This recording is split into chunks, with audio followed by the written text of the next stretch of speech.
Part study करेंगे और इसको कंक्लूड करेंगे। इसमें हम लोग मैट्रिक्स का परिवर्त निकालना सीखेंगे और उस पर बेस्ड कुछ क्वेश्चंस करेंगे। इन्वर्स कैसे निकाला जाता है मैट्रिक्स का, ये सब हम आज सीखेंगे। मैट्रिक्स के टाइप्स के बारे में पढ़ेंगे। पहले टाइप्स ऑफ मैट्रिक्स या आव्यूह के प्रकार क्या होते हैं।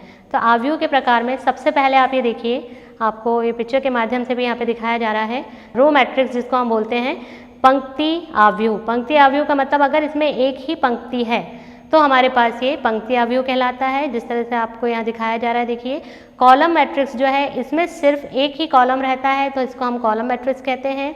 इसी के साथ में ज़ीरो मैट्रिक्स है। ज़ीरो मैट्रिक्स यानी जिसमें कि हमारे पास सभी अवयव शून्य होते हैं, तो इसको आपको देखिए दिखाया गया है यहाँ पे 3 ऑर्डर बना के। ज़ीरो एक तो सिंगल 1x1 ऑर्डर का है, दूसरा आपका 2x2 ऑर्डर का और तीसरा 3x3 ऑर्डर का है। इसके बाद हम देखते हैं हमारे पास तत्समक मैट्रिक्स है, तत्समक आव्यूह जिसको हम बोलते हैं। इसमें हमारे पास आइडेंटिटी एलिमेंट्स ही रहते हैं, मतलब 1 और 0 ही एलिमेंट्स आपके पास इसमें रहेंगे। तो ये भी आपके पास में अलग अलग ऑर्डर में यहाँ पे दिखाया गया है कैसा होता है। इसके बाद हमारे पास है विकर्ण आव्यूह या डायगोनल मैट्रिक्स। विकर्ण के नाम से ही हमें समझ में आ रहा है कि जो हमारे पास मैट्रिक्स होता है इसमें विकर्ण मैट्रिक्स यानी विकर्ण के प्लेस पर ही आपके एलिमेंट्स रहेंगे, उसके अलावा सभी एलिमेंट्स इसमें 0 होते हैं। तो ये देखिए आपको शो किया जा रहा है डायगोनल मैट्रिक्स किस तरह से। फिर स्केलर मैट्रिक्स आता है या अदिश आव्यूह जिसको हम बोलते हैं। इसमें और डायगोनल मैट्रिक्स में क्या चेंज है, इसमें दोनों में सिर्फ ये ही चेंज है कि जो डायगोनल प्लेस पे एलिमेंट हैं वो सेम रहते हैं। रहेगा ये भी आपका विकर्ण आव्यूह ही, लेकिन इसमें सिर्फ डायगोनल प्लेस पे जो एलिमेंट्स हैं वो आपके चेंज हो जाएंगे। इसी के साथ ही आपके पास सममित आव्यूह है। देखिए सममित आव्यूह में हम आपने देख चुके हैं कि जो परिवर्त हम निकालते हैं आव्यूह का वो उसी के आव्यूह के इक्वल आ जाता है। सममित आव्यूह पे बेस्ड हम क्वेश्चन करेंगे एक। इसके बाद आप देखिए हमारे पास विषम सममित आव्यूह है। विषम सममित आव्यूह में हमारे पास जो कंडीशन रहती है वो रहती है transpose of A is equals to minus of A, या नेगेटिव आव्यूह के इक्वल हो जाता है ट्रांसपोज। तो इसको भी हम देखिए आप एक क्वेश्चन के माध्यम से सॉल्व करके देखेंगे। सममित और विषम सममित आव्यूहों के योग के रूप में हम किस तरह से किसी मैट्रिक्स को प्रेजेंट करते हैं, किस तरह से उसको प्रदर्शित कर सकते हैं, ये भी हम देखेंगे। ये देखिए इसका फॉर्मूला है हमारे पास, ये फॉर्मूले से हम इसको सॉल्व करेंगे। अब इसके बेस पर हम एक क्वेश्चन करेंगे सॉल्व। तो देखिए बच्चों, अभी हम लोगों ने परिवर्त का जो कॉन्सेप्ट पढ़ा है उस पर बेस्ड एक क्वेश्चन हम सॉल्व करेंगे। ये प्रश्न है, यदि transpose of A equals to -2 3 1 2, ये एक मैट्रिक्स हमें दिया है और बी भी हमें एक मैट्रिक्स दिया है, तो हमको a + 2b का ट्रांसपोज या परिवर्त जो है वो ज्ञात करना है। अब देखिए आप यहाँ पे सबसे पहले हम देखते हैं ट्रांसपोज ऑफ a हमें दिया है -2 3 1 और 2। तो आप ये देखिए जब हमें a + 2b का ट्रांसपोज निकालना है, मतलब हमें a चाहिए लेकिन दिया हुआ है a ट्रांसपोज, तो हम a ट्रांसपोज से पहले a फाइंड करेंगे। इसके लिए हम दोबारा इसका परिवर्त लेंगे तो हमारे पास a की वैल्यू आएगी -2 3 1 और 2। देखिए जो रोज़ हैं इनको कॉलम में मैंने चेंज कर दिया है। जो ये फर्स्ट रो है -2 3, इसको कॉलम वाइज लिख दिया है हमने, 1 2 भी कॉलम वाइज लिख दिया है, तो ये a आ गया है। अब हम 2b निकालेंगे।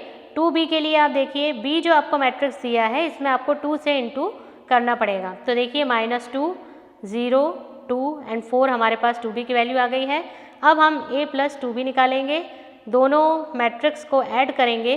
तो ये देखिए आप -2 1 3 2 प्लस -2 0 2 4, ये हमने दोनों मैट्रिक्स लिख लिए हैं यहाँ पे एडिशन की फॉर्म में।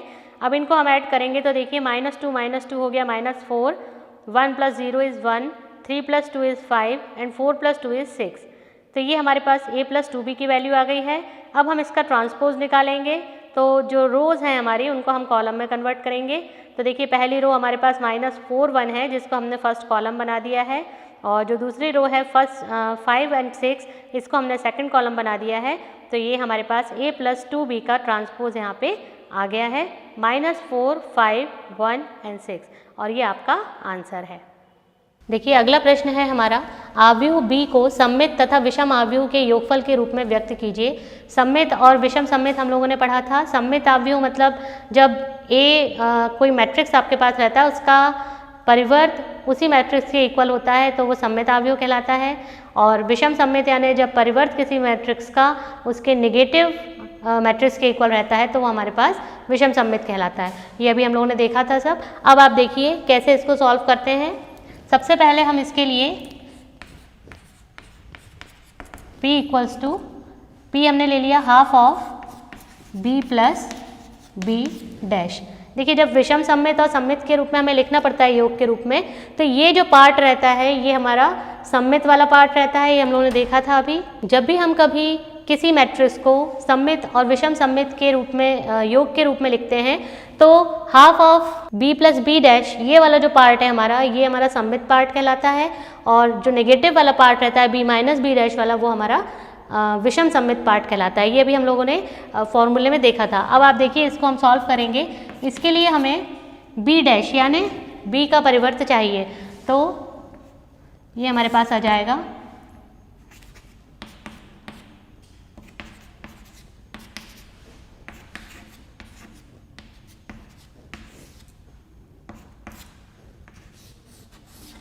देखिए ये B हो गया, और B का परिवर्त का मतलब हुआ कि जो रोज हैं उनको आपको कॉलम में चेंज करना है।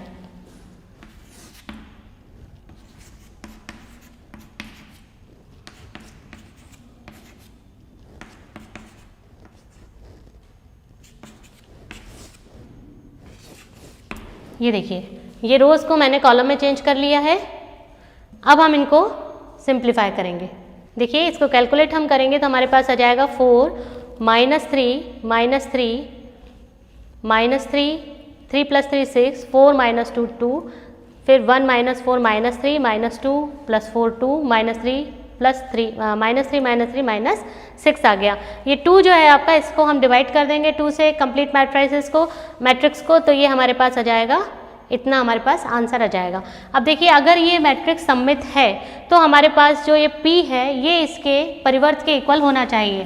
तो देखिए P इक्वल्स टू, अगर हम ये हमारे पास P की वैल्यू आई है, इसका अगर हम यहाँ से परिवर्त लेते हैं तो देखिए आप कोई चेंज नहीं आएगा, एज इट इज़ रहेगा ये।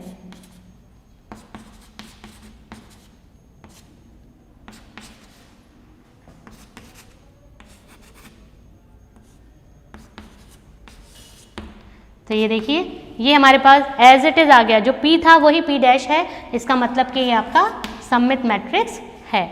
अब हम इसको विषम सममित इसकी वैल्यू निकालेंगे और फिर उसके योग के रूप में लिखेंगे। देखिए अब हम विषम सममित मैट्रिक्स निकालेंगे जिसको हम Q ले लेते हैं।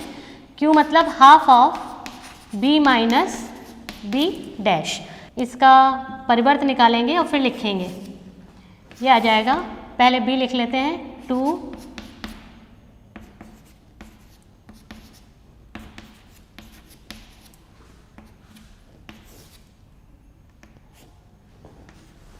इसका परिवर्त लेंगे हम B का, तो 2 माइनस 2 माइनस 4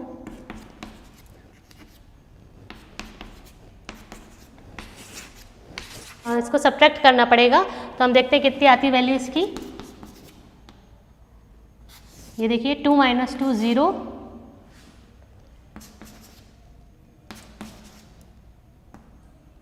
देखिए इस तरह से इसका कैलकुलेशन हमने किया तो हमारे पास ये पूरा मैट्रिक्स आ गया है यहाँ पे। अब 2 से आप इसको डिवाइड कर दीजिए तो ये हमारे पास Q की वैल्यू आ गई। अब क्योंकि ये विषम सममित है तो ये जो Q हमारे पास आया है इसका नेगेटिव इसके परिवर्त के इक्वल होगा। तो हम यहाँ पे इसका परिवर्त लेते हैं पहले। तो देखिए परिवर्त इसका कितना आ जाएगा, Q डैश 0 माइनस 1/2 5/2 माइनस 5/2, ये जो रोज है इनको कॉलम में लिखेंगे 1/2 0 3 5/2 माइनस 3 एंड 0। ये देखिए ये Q डैश हमारे पास आ गया है। अब अगर इसमें से मैं माइनस का साइन बाहर ले लूँ तो हमारे पास ये अगेन Q ही हमें मिल जाएगा। ये देखिए माइनस का साइन अगर बाहर लेते थे यहाँ माइनस 1/2 आ जाएगा, माइनस 5/2 आ जाएगा, तो इस तरह से हमें माइनस Q मिल जाएगा। तो ये आपका एक विषम सममित आव्यूह हो जाएगा। अब हम यहाँ पर इसको P प्लस Q के टर्म्स में सॉल्व करेंगे। तो देखिए बच्चों अब यहाँ पे हम P प्लस Q यानी जो हमारा सममित था और विषम सममित आव्यूह जो हमने निकाला उनका योग के रूप में क्योंकि हमें प्रदर्शित करना है तो हम उनका एडिशन यहाँ पे करेंगे। तो ये देखिए P और Q दोनों मैंने यहाँ लिख लिए हैं। जब हम इनको ऐड करेंगे तो देखिए 2 प्लस 0 हमारे पास 2 आ गया, माइनस 3/2 माइनस 1/2 माइनस 2 -3/2, -5/2, -4, इस तरह से हम जब सबको ऐड करेंगे नंबर्स को तो हमारे पास जो ये मैट्रिक्स आएगा, ये देखिए आप, ये जो हमें सवाल में मैट्रिक्स दिया हुआ था सेम मैट्रिक्स हमारे पास आ गया है। ये देखिए आप 2 -2 -4 1 3 -1 आएगा यहाँ पे, -1 3 4 1 -2 एंड -3। तो ये देखिए आप, ये हमारे पास सेम मैट्रिक्स यहाँ पे आ गया है, यानी जो बी मैट्रिक्स था उसको हमने सममित और विषम सममित आव्यूह के योग के रूप में यहाँ पे प्रदर्शित कर दिया। देखिए अब हमको जो आव्यूह है इसका प्रतिलोम निकालना सीखना है। आव्यूह का प्रतिलोम निकालने के लिए हमको प्रारंभिक संक्रियाओं के प्रयोग से, जिसे हम रो कॉलम ट्रांसफॉर्मेशन भी कहते हैं, उससे हम इसको निकालेंगे। देखिए आप, हमें मैट्रिक्स कौन सा दिया है, 0 1 3 1 2 1 2 3 1। ये देखिए मैट्रिक्स आपको दिया है, इसका प्रतिलोम हमें निकालना है। देखिए इसको A=IA की फॉर्म में हमें लिखना पड़ता है। अब यहाँ पे A के प्लेस पे हम ये वैल्यू रखेंगे अपनी मैट्रिक्स की, 0 1 2 1 2 3 3 1 1, और यहाँ पे हम, क्योंकि यहाँ पे 3 ऑर्डर का हमारे पास मैट्रिक्स है, इसलिए हम यहाँ पे भी 3 ऑर्डर का ही आइडेंटिटी मैट्रिक्स रखेंगे। ये जो A है ये एज इट इज़ रहेगा। हमको क्या करना है कि ये जो आइडेंटिटी मैट्रिक्स है इसके प्लेस पर हमको एलिमेंट्स लाने हैं और लेफ्ट साइड में ऐसा आइडेंटिटी मैट्रिक्स फॉर्म करना है। तो ये आइडेंटिटी मैट्रिक्स फॉर्म करने के लिए एक पैटर्न है, उस पैटर्न के अकॉर्डिंग अगर हम इसको सॉल्व करेंगे तो इजीली ये हमारे पास आइडेंटिटी मैट्रिक्स जो है ये लेफ्ट साइड में बन जाएगा। कैसे, देखिए आप, सबसे पहले तो हमें यहाँ पे 1 चाहिए अगर आइडेंटिटी मैट्रिक्स बनाना है। तो यहाँ पे 1 लाने के लिए हम क्या करें कि ये जो R1 R2 दोनों हमारी रोज हैं इनको आपस में इंटरचेंज कर देते हैं। तो ये देखिए R1 इंटरचेंज बाय R2, मतलब R1 और R2 का आपस में बदल देते हैं हम। जो भी ऑपरेशन आप अप्लाई कर रहे हैं, जो भी संक्रिया आप लगा रहे हैं वो आपको यहाँ पे लिखनी पड़ेगी। तो आप यहाँ पे लिखिए इसको, ये हो जाएगा 1 2 3 0 1 2। देखिए फर्स्ट रो बना दिया, इसको सेकेंड बना दिया हमने 3 1 1। जो भी ऑपरेशन आप लेफ्ट साइड में अप्लाई कर रहे हैं वो आपको राइट साइड में भी अप्लाई करना है। तो ये आपका आ जाएगा 0 1 0 1 0 0 0 0 1। यहाँ भी हमको दोनों रोज को आपस में इंटरचेंज करना पड़ेगा। इसके बाद देखिए यहाँ पे 1 मिल गया है हमें, यहाँ 0 मिल गया है, अब हमें यहाँ पे 0 चाहिए। तो यहाँ पे 0 लाने के लिए हमको क्या करना पड़ेगा, अगर हम फर्स्ट रो में 3 से मल्टीप्लाई करें और थर्ड रो से उसको माइनस कर दें तो हमारे पास यहाँ पे 0 बन जाएगा। तो देखिए हमको चेंज किस में करना है, R3 में। जिस रो में आपको चेंज करना है पहले आप वो लिखेंगे, यहाँ भी पहले आपको वही लिखना है, और माइनस आप यहाँ लिखेंगे 3R1। तो देखिए आप R3 के लिए हमने R3 - 3R1 यहाँ पे करना है। अभी आ जाएगा, पहली दोनों रोज में हमने कोई चेंज नहीं किया था, हम उनको एज इट इज़ लिख लेंगे। चेंज कहाँ हो रहा है, सिर्फ यहाँ। तो 3 - 3 इज 0। अब देखिए यहाँ 3 का इंटू होगा 1 - 6, 3 × 2 6 हो जाएगा। तो 1 - 6 इज -5, फिर 1 -9 -8। ये देखिए इस तरह से आ गया हमारे पास। इसी तरह से हम राइट साइड में भी इसको करेंगे। तो पहले फर्स्ट और सेकंड रो ऐसे ही लिख लेते हैं हम। अब इसको करेंगे तो देखिए 0 और -0 तो 0 ही हो गया। 0 - 3 इज -3, 1 - 0 इज 1। ये इस तरह से हमारे पास आ गया। अब देखिए 1 0 0 हमारे पास बन चुका है। अब हम यहाँ ये जो सेंटर वाला पॉइंट है आपका 1, इसको हमको 1 बनाना पड़ता है अगर हम पैटर्न के अकॉर्डिंग चलें, लेकिन यहाँ पे तो 1 बना ही हुआ है हमारे पास, तो हमको इसको टच नहीं करना। हम इसके जस्ट नीचे यानी ये वाला जो -5 वाला आपका पॉइंट है इसको हम 0 बनाएंगे। तो देखिए आप, इसको 0 बनाने के लिए यानी हमें थर्ड रो में चेंज करना है। तो R3 के लिए ये 0 कैसे बन पाएगा, अगर हम सेकेंड रो में 5 से इंटू करें और इसको थर्ड रो से प्लस कर दें तो हमारे पास यहाँ पे 0 बन जाएगा।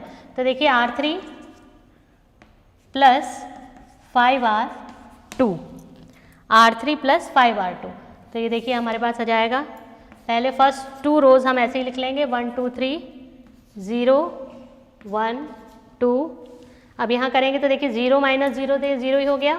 -5 + 5 इज 0, -8 और 5 इंटू 2 10 हो जाएगा, तो -8 प्लस 10 हमारे पास आ गया यहाँ से 2। सेम प्रोसीजर हम यहाँ पे करेंगे तो हमारे पास आ जाएगा, पहले इनको लिख लेते हैं ऐसे ही, फर्स्ट और सेकंड रो को।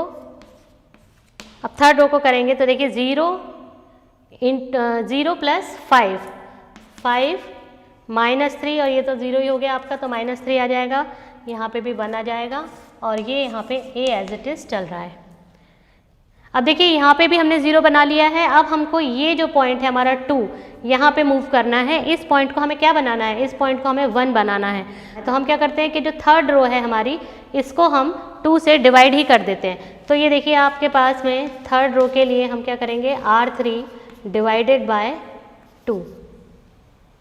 R3 को अगर हम 2 से डिवाइड करते हैं तो हमारे पास यहाँ 1 मिल जाएगा, तो ये हो जाएगा 1 2 3 0 1 2 0 0 2, फिर 0 0 1 आ जाएगा यहाँ पे, इक्वल्स टू यहाँ पे आ जाएगा आपके पास 0 1 0 1 0 0, यहाँ देखिए आप 5/2 -3/2 एंड 1/2, ये हमारे पास इतना आ गया। अब हमको जो ये 2 है आपका, इसको 0 बनाना है। इसको 0 बनाने के लिए हम क्या करेंगे कि थर्ड रो में 2 से इंटू करेंगे और सेकंड रो से माइनस करेंगे। तो देखिए R2 के लिए R2 - 2R1, ये देखिए R2 - 2R3, इसमें से हम इसको माइनस करेंगे। तो देखिए हमारे पास कितना आएगा, 1 2 3 को एज इट इज़ लिखेंगे, 0 0 1, थर्ड रो को भी एज इट इज़ लिख लिया। सेकंड रो को देखिए आप R2 - 2R3, मतलब 0 -0, तो ये तो 0 ही रहा आपका। फिर देखिए 1 और माइनस ये, तो ये भी 1 रहा आपका। 2 -2, तो 2 -2 आपका कितना हो गया, यहाँ पे 0 बन गया। अब देखिए यहाँ पे हमको यहाँ पे भी यही करना है राइट साइड में, तो फर्स्ट रो तो एज इट इज़ लिख लेते हैं हम। यहाँ पे देखिए 1 और -2 इंटू 5/2, 1 -2 इंटू 5/2, 2 से 2 तो कैंसिल हो जाएगा, 1 - 5 भी बचेगा आपके पास, तो आ जाएगा -4, फिर 0 -2 से 2 कैंसिल हो जाएगा, माइनस माइनस भी प्लस हो जाएगा, तो हमारे पास बच जाएगा 3। यहाँ पे देखिए 2 से 2 कैंसिल होगा, और माइनस का -1 हमारे पास आ जाएगा, और नीचे हमारे पास 5/2 -3/2 1/2 और a साथ में चल रहा है। तो देखिए अब हमारे पास में यहाँ भी 1 आ गया है, यहाँ 0 आ गया। अब हमको नेक्स्ट स्टेप में ये जो 3 है, इसको मूव करना है 0 की तरफ, तो यहाँ हमको 0 बनाना है। ये 0 कैसे बनेगा, देखिए R3 में अगर हम 3 से इंटू करें और R1 में उसको माइनस कर दें तो हमारे पास यहाँ पे 0 बन जाएगा। तो देखिए पहले यहाँ पे रूल लिख लेते हैं, R1 में चेंज कर रहे हैं तो R1 इज़ R1 - 3R3। तो देखिए आप फर्स्ट रो में हमारा चेंज हो रहा है, तो 1 -0 तो 1 ही बचा रहेगा, ये 2, ये भी -0 तो ये 2 रहेगा, ये आपका 3 - 3 इज़ 0। नेक्स्ट 2 रोज़ को हम एज इट इज़ लिख लेंगे। ये देखिए राइट साइड में भी यही प्रोसीजर आपको करना है, तो 0 और -3 का इंटू यहाँ पे होगा, तो 3 इंटू 5 -15, तो -15/2 यहाँ पे आएगा हमारे पास। यहाँ देखिए 1 है, तो 1 एंड माइनस प्लस हो जाएगा, 3 इंटू 3 9/2, तो 1 + 9/2 इज़ 11/2। सिमिलरली यहाँ पे देखिए 0 और -3/2, तो यहाँ पे आ जाएगा -3/2। अब ये जो दोनों रोज हैं ये हम एज इट इज़ लिख लेंगे। साथ में ए हमारा चल रहा है। अब देखिए यहाँ भी 0 आ गया, अब हमें यहाँ 0 बनाना है। यहाँ 0 बनाने के लिए हमें क्या करना पड़ेगा कि फर्स्ट रो में हमारे पास 2 है, सेकेंड रो में अगर हम 2 से इंटू करके यहाँ इसको माइनस कर देते हैं फर्स्ट रो से, तो हमारे पास में यहाँ भी 0 बन जाएगा। तो देखिए R1 के लिए इसको यहाँ पे सॉल्व कर देते हैं, ये आ जाएगा R1 के लिए R1 - 2R2, तो ये हो जाएगा हमारे पास 1 - 0 इज़ 1, 2 - 2 इज़ 0 एंड 0 - 0 तो हमारे पास 0 है ही, और बाकी हम इसी तरह से इसको लिख लेंगे 0 0 1। यहाँ पे भी देखिए यही चेंज करना पड़ेगा हमें। R1 हम यहाँ पे देखिए यहाँ पे 0 बनाना है तो R1 माइनस 2 R2 हमने यहाँ पे कर लिया है, तो ये हमारे पास हो जाएगा देखिए 1/2 माइनस 1/2 1/2। तो हमारे पास ये मैट्रिक्स का इन्वर्स आ गया है। इसको डायरेक्ट आप यहाँ पे लिख देंगे A inverse is 1/2 minus 1/2 1/2 minus 4 3 minus 1 5/2 minus 3/2 1/2। तो ये आपका आंसर आ गया है। इसमें जो हम लोगों ने क्वेश्चन जो सॉल्व किया, इसमें हमने एक पैटर्न फॉलो किया जिसको मैंने आप स्टार्टिंग में भी बताया था कि पैटर्न हमारे पास देखिए किस तरह का है ये, कि सबसे पहले तो हमको इसको 1 बनाना पड़ता है। तो यानी हमने फर्स्ट इस तरह से, देखिए इसका डायग्राम के थ्रू मैं आपको बता देती हूँ, ये पैटर्न है इसका। अगर ये पैटर्न आप इसको फॉलो करेंगे तो स्मूथली आपका आंसर आ जाएगा, अदरवाइज आप कैलकुलेशंस में उलझ जाएंगे। आपको क्या करना था, देखिए सबसे पहले हमने 1 बनाया था, फिर 0 बनाया यहाँ पे सेकंड देखिए, फिर थर्ड 0, उसके बाद सेंटर पॉइंट को 1 बनाना था, फिर नेक्स्ट 0 ये इसके नीचे, फिर राइट साइड हम जाएंगे, देन अपवर्ड डायरेक्शन में, और फिर हम इसके लेफ्ट इसको 2 को हमने लास्ट में 0 बनाया है और हमारे पास ये आंसर आया है। तो ये वाला पैटर्न जो है मैंने यहाँ पे यूज़ किया है। सिमिलरली हम अगर सेकंड ऑर्डर का भी मैट्रिक्स जो है उसका भी अगर इन्वर्स निकालते हैं तो उसमें भी आपको कुछ नहीं करना, सेकंड ऑर्डर में भी आपको इसी तरह से सॉल्व करना रहता है। तो ये हमारे पास इसका आंसर आ गया है और ये आपकी ट्रिक थी, इसको आप याद रखिएगा, इसी के थ्रू आप क्वेश्चन सॉल्व कर सकते हैं। अगला प्रश्न है हमारे पास, यदि f(x) equals to cos x minus sine x 0 sine x cos x 0 0 0 1 है तो सिद्ध कीजिए f(x) into fy is equals to f of x plus y होना चाहिए। अब देखिए हमारे पास यहाँ पे सिर्फ f(x) दिया है, लेकिन हमको जो यहाँ पे प्रोडक्ट निकालना है या गुणा करना है वो f(x) और fy का करना है। तो यहाँ पे हम fy बनाएंगे पहले। ये देखिए दिया क्या है हमें, f(x), देखिए f(x) ये दिया है, fy हम यहाँ से निकालेंगे। fy का मतलब ये है कि जहाँ जहाँ फंक्शन में व्यू में आपको x लिखा है वहाँ वहाँ आप y लिख दीजिए।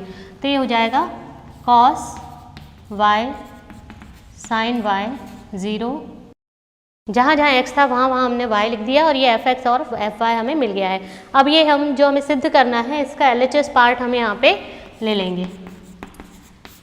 LHS हमें दिया है f(x) इंटू fy, यानी इन दोनों का प्रोडक्ट।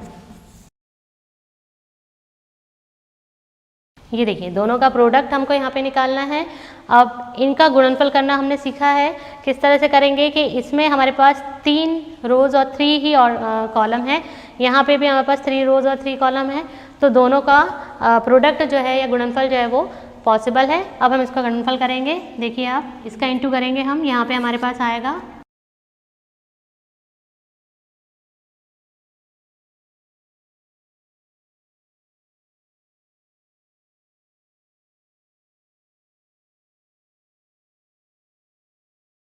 ये आपका मैट्रिक्स यहाँ फॉर्म हो गया। तो देखिए बच्चों यहाँ पे हमारे पास ये मल्टीप्लिकेशन करने के बाद ये टर्म्स आई थी। अभी cos x cos y minus sine x sine y plus 0। तो देखिए हम लोगों ने ट्रिग्नोमेट्री में फॉर्मूला पढ़ा है cos a cos b minus sine a sine b, जो कि हमारे पास होता है cos a प्लस b। इसी तरह से माइनस अगर हम बाहर ले लें तो sine a cos b plus cos a sine b से हमारे पास साइन a प्लस b का फॉर्मूला बनेगा, वहाँ से 0 आ गया हमारे पास। यहाँ देखिए sine a cos b plus cos a sine b sine x plus y बन गया। यहाँ पे भी हमारे पास cos x प्लस वाई का फॉर्मूला बन जाएगा और यहाँ पे थर्ड कॉलम हमारे पास 0 0 1 आ रहा है। अब आप ये देखिए कि जब हमारे पास यहाँ f(x) था तो हमारे पास cos साइन सबके साथ में x ही अटैच था। जब हमने यहाँ f ऑफ y बनाया तो cos साइन सबके साथ में y अटैच हो गया। अब अगर यहाँ cos के साथ x प्लस वाई अटैच है साइन के साथ भी, तो हम यहाँ पे f of x plus y इसको लिख सकते हैं। तो ये देखिए आप, ये जो फंक्शन हमारा बन गया ये f of x plus y का बन गया और इसी के साथ ये आपका सवाल प्रूव्ड हो गया। तो देखिए बच्चों, आज हम लोगों ने मैट्रिक्स के सेकंड पार्ट के साथ इसको कंक्लूड किया है और इसमें हम लोगों ने अपने जो बचे हुए टॉपिक थे जैसे मैट्रिक्स का इन्वर्स ज्ञात करना, उसका परिवर्त ज्ञात करना और उसके परिवर्त पे बेस्ड क्वेश्चंस हम लोगों ने यहाँ पे सॉल्व किए हैं। तो ये आपके होमवर्क क्वेश्चंस हैं, अब आप इन्हें सॉल्व कीजिए।